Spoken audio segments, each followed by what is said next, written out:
Alright, welcome back. Sorry about being a little rusty with Dungeoneer. My time off playing Gears of War and Cave Troll have caused me to be a little fuzzy on the flow of this game, but it's not that difficult to pick back up. We're going through the reset to the Dungeon Lord phase. The Paladin has 10 peril, so we've got some good cards here. In fact, we can bring out all of this if we want to.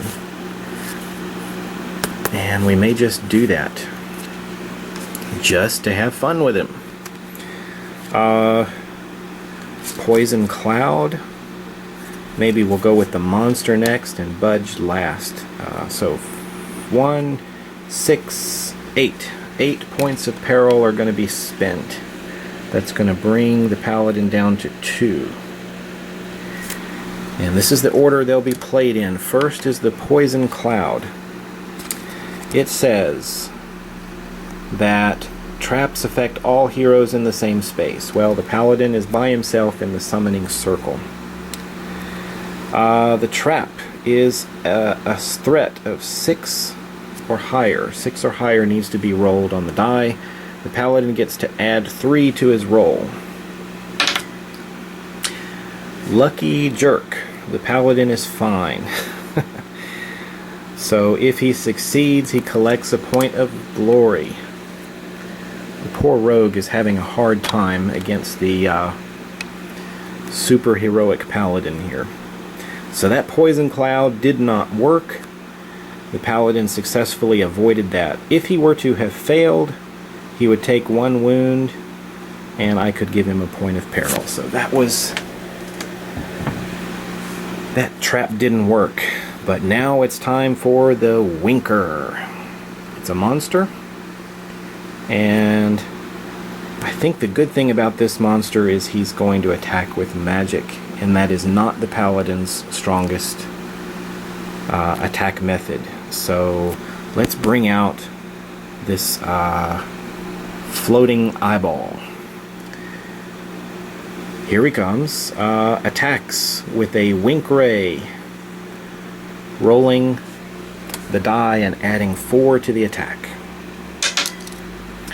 That would be 7. What is the Paladin's defense? The Paladin's defense is only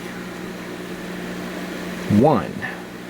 So the Paladin, although being level 2, is not very strong in magic. So he's going to have to roll a 6.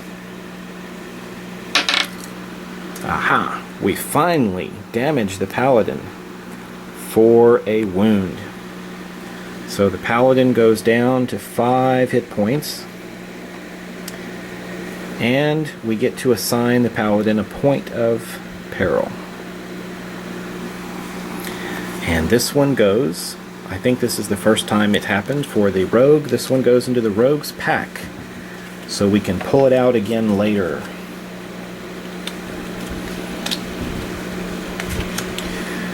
Alright, the last Dungeon Lord card here to be processed is Budge.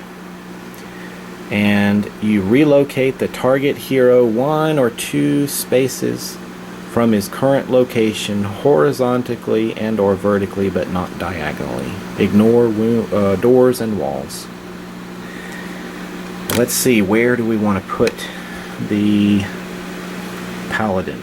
Relocate him, right? 1 or 2 spaces. Maybe we could put him over there in the Grim intersection. That looks like a pit trap over there. 1, 2.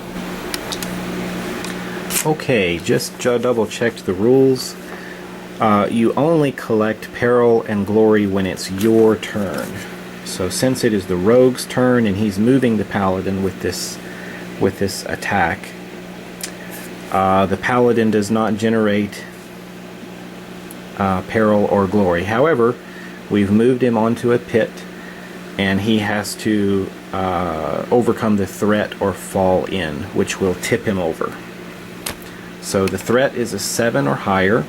Paladin speed is 3. 3, 4. That is not enough. The Paladin has fallen into the pit and will be somewhat slowed on his turn next turn.